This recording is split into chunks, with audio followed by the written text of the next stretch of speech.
What up, world? You already know what time it is. Your boy Matt Mr. The host with the most. Never need to brag no boast. All we ever did was give a toast to the real folks who done paved the way in the real way for us players to play. I'm parlay this great game that we got for y'all today. Now, who would have thought? Usually I don't listen to Stephen A. Smith, you know what I'm saying? This is kind of borderline slam roll for me. But then I look at it, the situation, I'm like, yo, sometimes the Bill Crock is the right place today, you know what I'm saying? So I look at it and I'm like, shit, Stephen A. Snitch is going around talking crazy to people, right? Yep.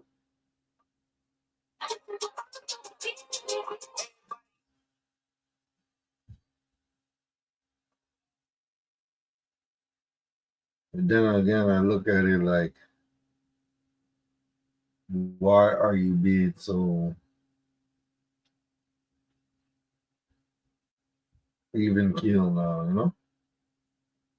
Because before you wouldn't say nothing like that. You defending him like Jalen Hurts. And then again,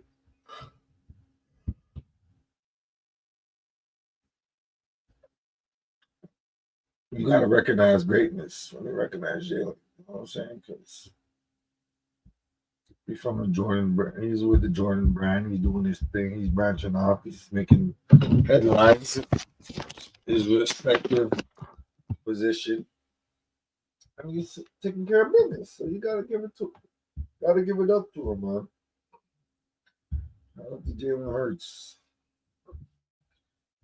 But the way he obliterated Cam Newton on first take about this whole Jalen Hurts situation shows, man. First it was Gilly, that was Stephen A. Yeah, both a little crazy, if you ask me, but I would never let him do like Stephen A. talk down crazy, not crazy to me, man. I don't know how y'all niggas do it, but y'all niggas do it. Let's take a look at what happened. Fair use. I'm gonna break it down for y'all real quick. Shout out to everybody out there doing a thug thizzle. Support Mac Mizzle. We out here. Obviously, I was a little surprised. Front runner. This pick. Stephen A. picking the Dallas Cowboys. Playoff hopes, though, hanging in the balance. CeeDee Lamb and Dak Prescott know just how important this game is as well. Listen to this. If we could treat this as win or go home, I feel like that's the situation that we're in. And I feel like that's the right mindset that we got to have going into every game. I like the CD said, it's like a playoff game, and whether it's shot at 0-0 or however you want to think about it, all of these are must win, but we got to take them one at a time. And right now it's Philly, hell of an opponent, great division rival, and no better place to start than right now. Pressure is on for the Dallas Cowboys because they got a little chance here to go on the run. More pressure, though, this week on Dak Prescott and the Cowboys, or Jalen Hurts and that offense to finally get going. Cam Newton. I'm going with Jalen Hurts, and it's for obvious reasons. Dak Prescott is the reason, or one of the main reasons why a lot of success has been for the Dallas Cowboys this year with having one in this league. Well, Jalen Hurts is one of the main reasons of what we're hearing reports come from locker rooms or the media. We're just so who is under the most pressure? Definitely Jalen Hurts. To bull about this is if the Dallas Cowboys find a way to crack the code of Philly's defense and now is able to score points, how will Jalen Hurts and the Philadelphia offense be able to respond and ability to put up points? Do they have that in their bag to do? And that's what brings the pressure for Hurts more than Dak. Quickly, Hurts or Dak under more pressure Sunday? What do you think, RC? I think it's Dak because they're gonna talk bad about Jalen Hurts anyway. Does it even matter what Jalen Hurts does? Like, Dak Prescott is going to be the guy that they're going to say they need more from.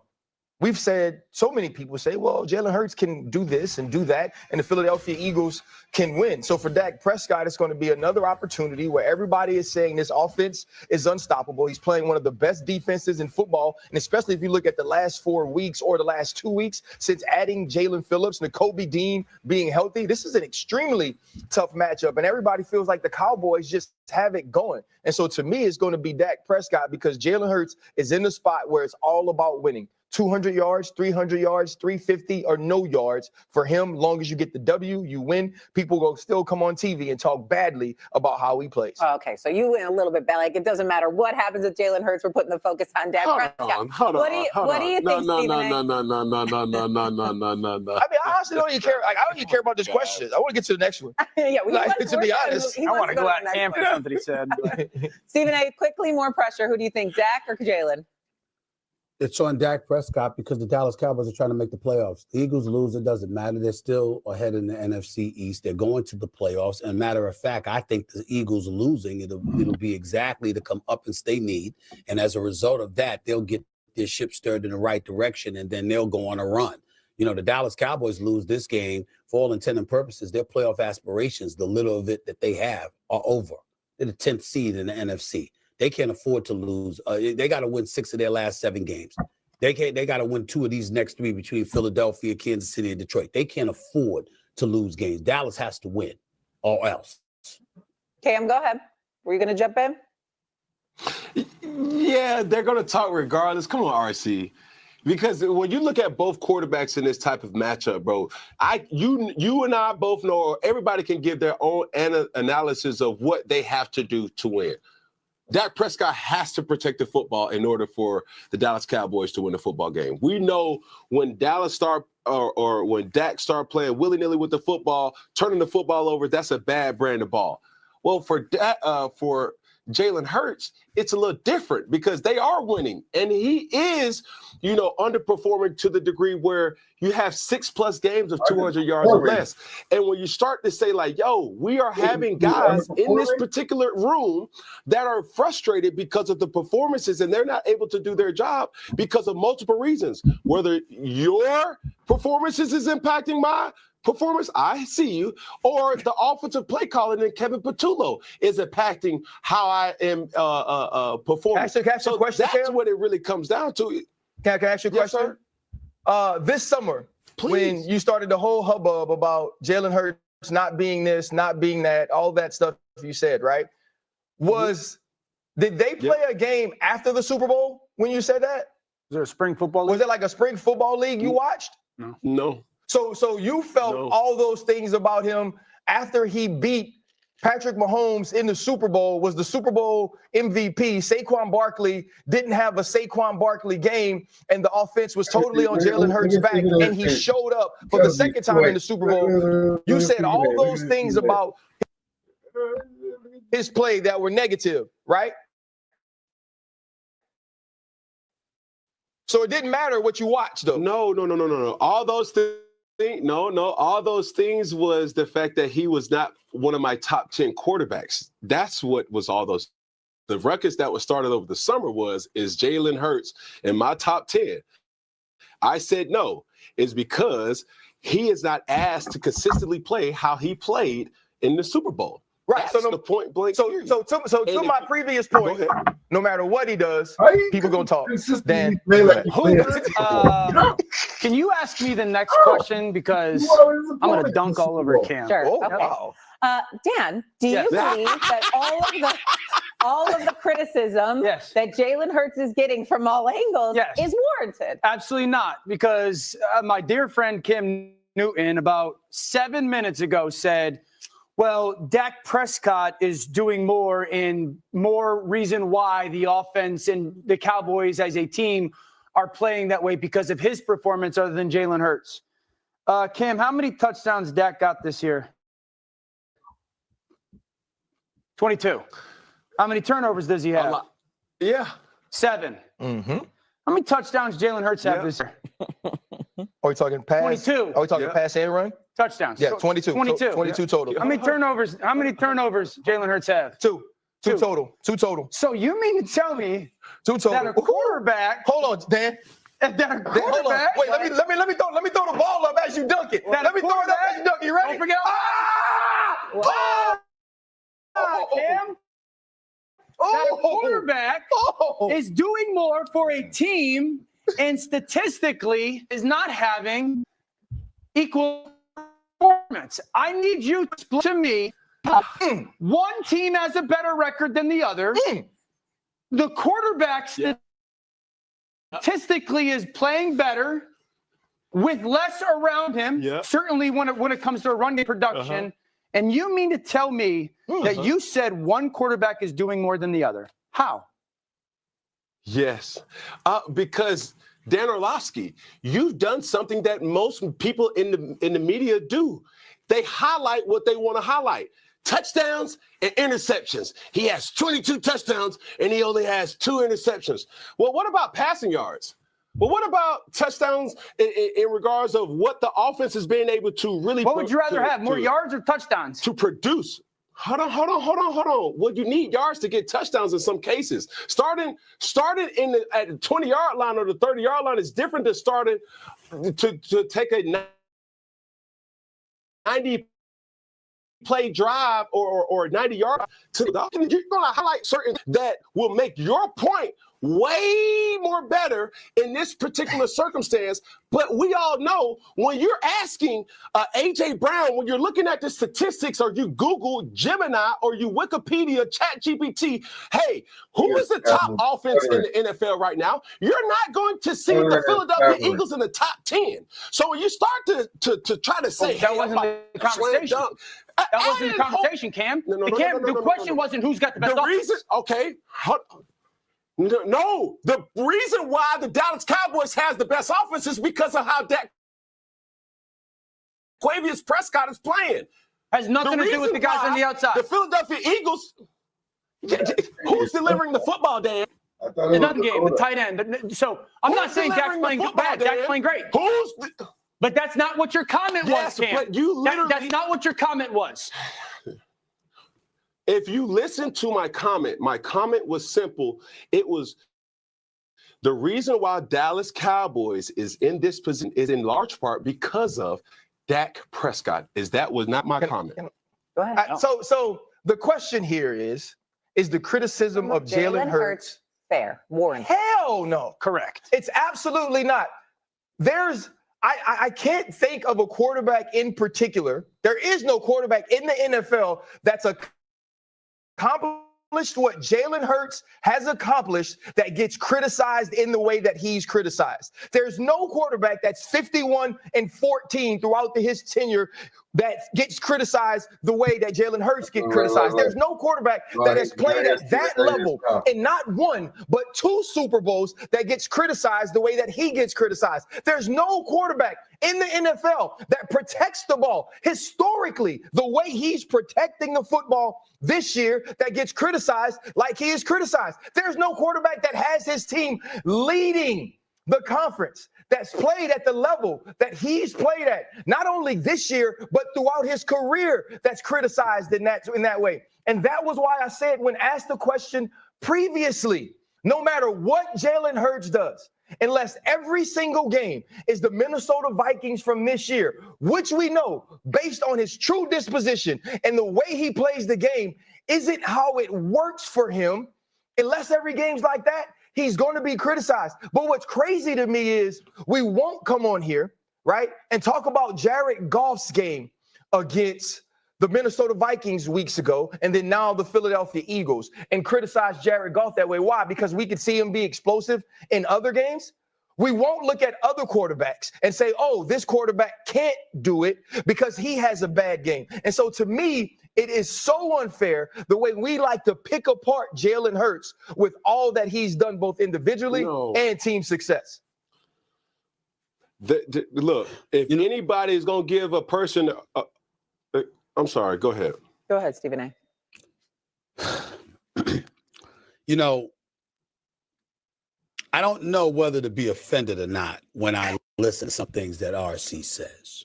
Because I know he's a very busy man, and just like Dio, he's a very, very busy man, and they got other obligations. So maybe they missed First Take. You actually sat up there and said on national television, we haven't called out Jared Goff. Now, I have at least 3 producers in the control room that I could send out to go and get clips of us calling out Jared Goff and his panicky self. You saw the way he played in the postseason when he went up against the Washington Commanders. We saw the way he played against the Eagles last week. We know that just see Monday show after that man showed up and played the way he played the Eagles last week. I was there. I don't know where you were, but I was there. I know what I said. I know what other people said. It just amazes me how so many y'all speak with such emphasis and so emphatically and oh my God, you didn't say this. Yes, we did. That matter of fact, they ain't a quarterback we haven't called out. Let's just get that straight. Think about it. That's why Dan Orlovsky's laughing. I missed calling out somebody? Really? Are you kidding me? No. It's not something I miss, okay? I can give you a slew of names. Did you call me a hater? You didn't call me a hater because of Jalen Hurts. You called me a hater because perpetually, religiously, consistently, somehow, some way, I call you out. So let's stop that nonsense. Of course we did, okay? That's number one. Number 2, Jalen Hurts. When folks got on him last year, what did we get on him about? The public was getting on him because they weren't looking as good. He wasn't throwing the football as fluidly or whatever. Then he showed up, showed out, and did it again, and then showed up at the press conference and said, is that what you were looking for? And everybody collectively said, yeah, thank you. So you're having a situation right now where the media, the public at large, and stuff like that get blamed. His own receiver is complaining. The coach has had to address this issue on several occasions. And Sirianni's taking his hits as well. And all he's doing is winning. But he's still taking hits as well. It ain't just Jalen Hurts. It's him too. So we got to look at that as well. All I'm trying to say is this. Everybody knows that Jalen Hurts can ball. He's the reigning, defending Super Bowl champion, Super Bowl MVP, got his bag. Everybody applauded it. We know he deserves it. We know that he's been a winner for his career, no doubt. But because we're seeing what we're seeing, and we know he can do better, and we know it's going to be required in order for the Eagles to repeat, that's why we pointed out. It ain't the end of the world, y'all. From someone I could honestly say probably been as critical of Jalen Hurts in the past as anybody. He's 32-1 since 2002 when they win the turnover differential. The one game they lost was against Washington when he got knocked out. So he wins. Everyone says Justin Herbert's great, but he doesn't win. Matthew Stafford, when he was in Detroit, he was great, but he doesn't win. Lamar Jackson and Josh Allen are great, but they don't win the big game. So we can't say that about those humans and then criticize Jalen Hurts because all he does is win. Yeah. Hold on, Dio. Oh, don't let me go to that shit. Wait a minute. Didn't you just say, Dio? Shay, correct me if I'm wrong. With all of that stuff Dan Orlovsky just pointed out, didn't he raise his hand on national television just seconds ago and say, nobody's more critical of him than me? I said no one has been more critical of Hurts in the past, in the last year. Excuse me. So in other words, in that 32-1 run, okay, that you just pointed out about Jalen Hurts, over those 33 games, there's nothing that you said critical about Jalen Hurts. Is that what you said on national television? I literally just said there was. I literally just said there was. But then I've also gotten to the point. I've also gotten to the point, instead of constantly chasing what I don't like about the way that he might play or the way that in the top 10. So when you start to try to say that wasn't the conversation. That wasn't the conversation, Cam. The question wasn't who's got the best offense. Okay. No, the reason why the Dallas Cowboys has the best offense is because of how Daquavius Prescott is playing. Has nothing to do with the guys on the outside. The Philadelphia Eagles, who's delivering the football, Dan? Has nothing to do with the offensive line, the run game, the tight end. So I'm not saying Dak's playing bad. Dak's playing great. But that's not what your comment was, Cam. But you literally, that's not what your comment was. If you listen to my comment was simple. It was Anyway, all I know is we gonna win on Sunday. You know what I'm saying? Shout out to Stephen A. for at least backing Jalen Hurts out for once. You know, calling a spade a spade. But he was right. He was saying like he calls out players, but you gotta give respect where respect's due. You know that Jalen Hurts has potential to be better, so he'll be better. You know what I'm saying? So I can respect the criticism, but you know what? Sit down. Dak Prescott is better than Jalen Hurts because he's having a winning. He has a winning offense, but the defense ain't doing shit. So it's easy to say that.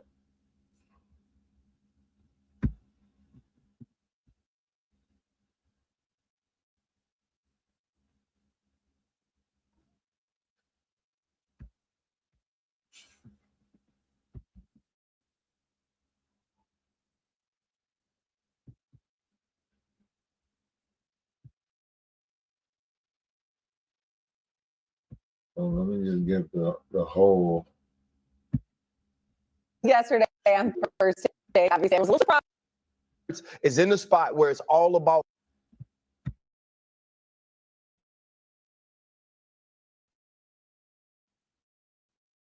like Dak Prescott. Yo, he's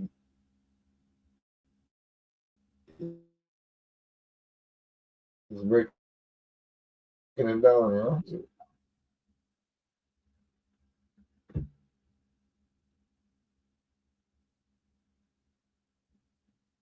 Oh, there he is. This one. And this is from last week. But been nervous on a Sunday afternoon watching a little football because I'm host. I want in a good mood. Chicago's on the verge of losing this game, okay? We don't need Jay in a bad mood, okay? And then Chicago came to the rescue and handled their business. So that was taken care of. My man Cam wearing his Pittsburgh Steelers-like colors and that damn hat of his looking like Harry Potter, black Harry Potter. We'll talk about that. The biggest thing for me, Shay, Cam, when I saw a couple of quarterbacks playing football yesterday, I picked up the phone and I called my man RC and I called my man Dan Orlovsky, Dio, who sit right now. I'm watching what I'm watching, okay? I had to make sure that Dan Orlovsky was going to be in studio today and be brave enough to show up because, boy, is it going to be a long morning for you. Not worried about you. First takes in the house. You better be Not worried about you. I'll let you. This is a game where you want to make sure that you're controlling the tempo of the game. They stopped them again. Just couldn't ever really get in a rhythm offensively. We'd like to think we were able to go. There you go. Let's go to last night because the offense was cold for both teams. Offense really from either team. The Eagles have now combined for 26 points in their last two games, which were both wins, by the way. The Lions were 3. Much was made of the final call of the game, which was a defensive pass interference call for the Lions. And so let's dive into that play quickly here. Did that call rob Detroit of the win? Cam Newton, you first. What do you think? Absolutely. I mean, as you see this type of game unfold, you know that it's going to come down to an epic finish. Well, we were robbed for that because blah. Okay, what happened to physical?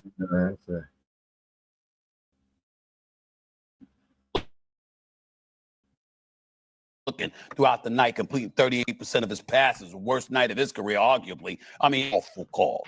And you don't want to see that in a particularly in a game of this magnitude. You really don't want to see it, period. You know, I understand. Listen, a lot of times in a lot of sports, we go by letter of the law, and I understand that has to. I get it. Doesn't mean we had to like it. But I guess what I'm saying is if there's any wiggle room whatsoever not to do that and to make sure it's decided on the field, you do that. This was so flagrantly obvious that, I mean, you look at them, if anything, AJ could have been called for offensive interference. He could have been called for that. To make this call, it's just egregious. It's 151 left.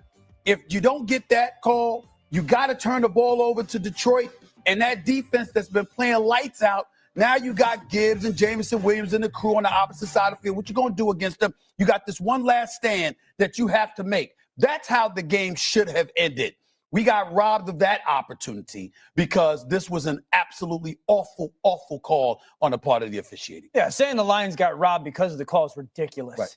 The Lions got whooped last night, okay? Their offensive line got exposed last night.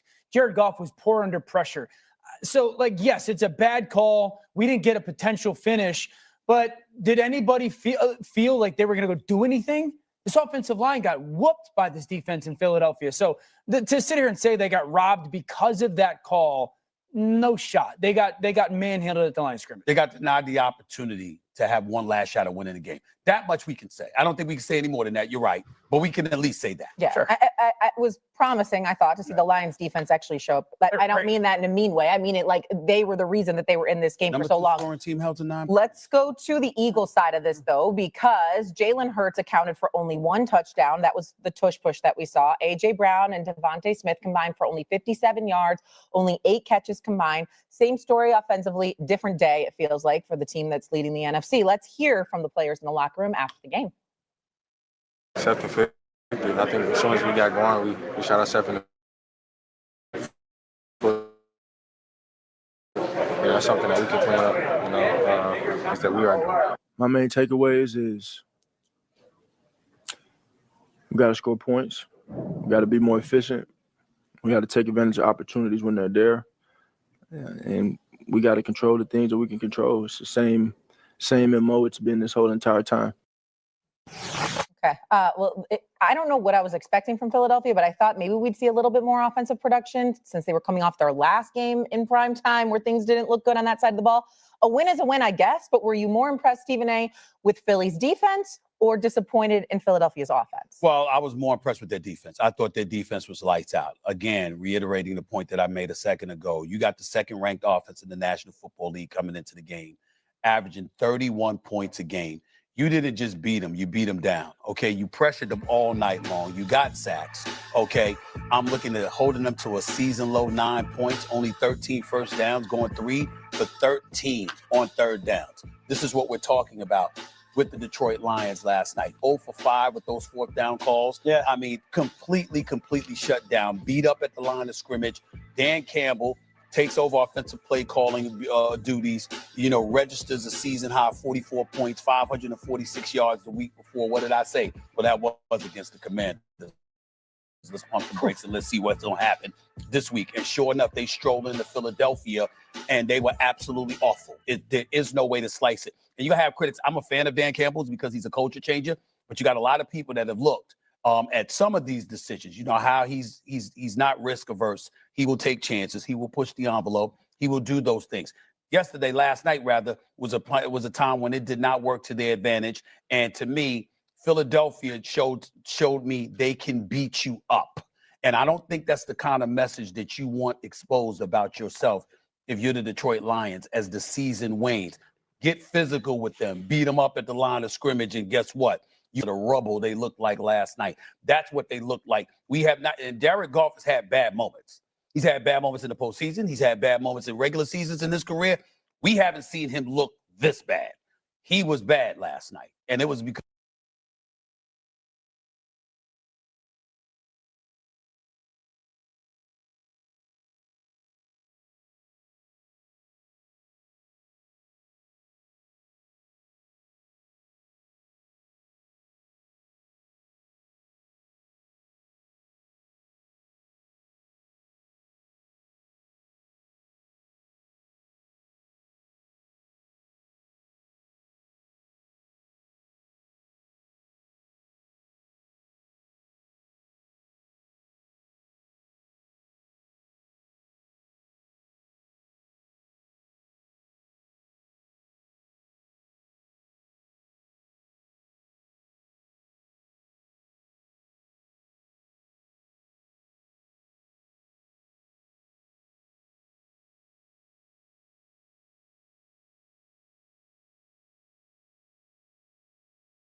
My bad, y'all. Technical difficulties and all that. You know what I'm saying? Messing with my live stream. You know. We'll be back. We back.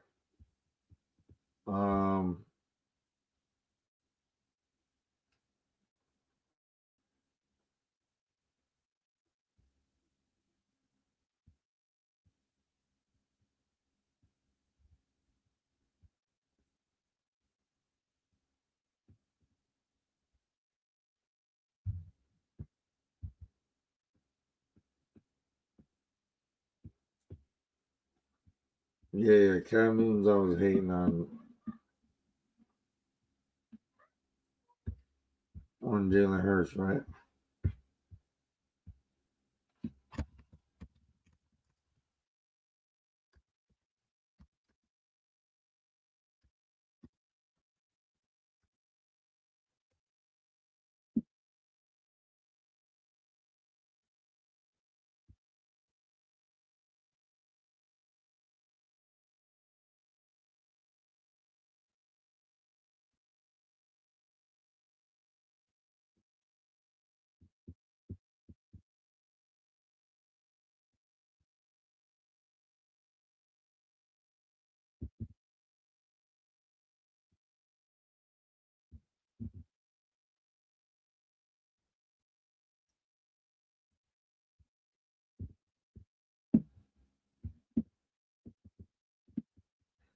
You're jealous of Jalen Hurts. You see, I can't find the clip.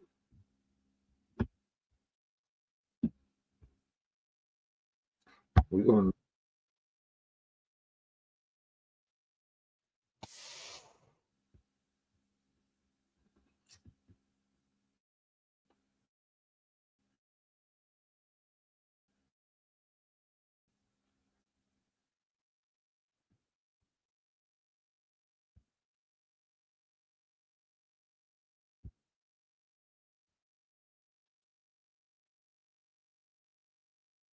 Check this one out. My bad, y'all. I'm trying to get this clip at the right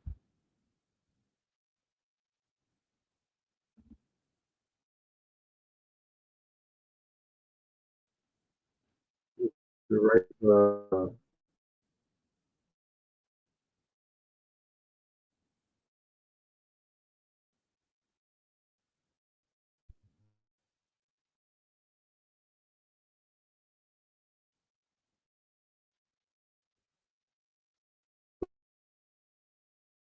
hating. You see the hating one? I was a real.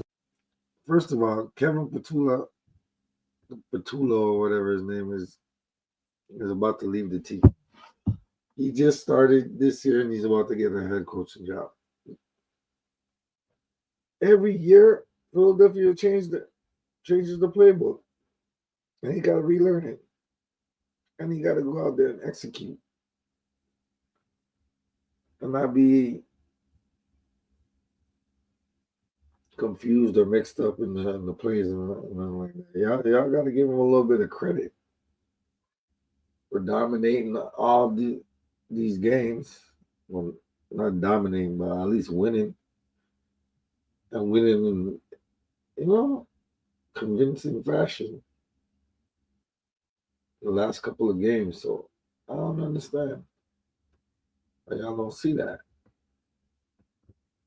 What is this? He's supposed to die. He's supposed to blow out every single team. And he's the defending champ. Since when did he do that? Y'all treating the kid like he's Jordan or somebody, you know what I'm saying? Or like Joe Montana or somebody, Nah, he ain't reached that level yet, but he's getting there. He's getting there. Take a look on what they gonna say next. That's how I became a columnist. Oh. If I wasn't real, it wouldn't. In the biggest moment, you have been in a Super Bowl. You know what that. Where there's a will, there's a man.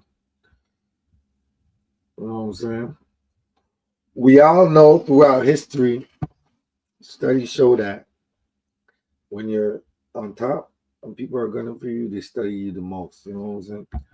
So that's the reason why Philadelphia ain't dominating like they used to or they should, but at the end of the day,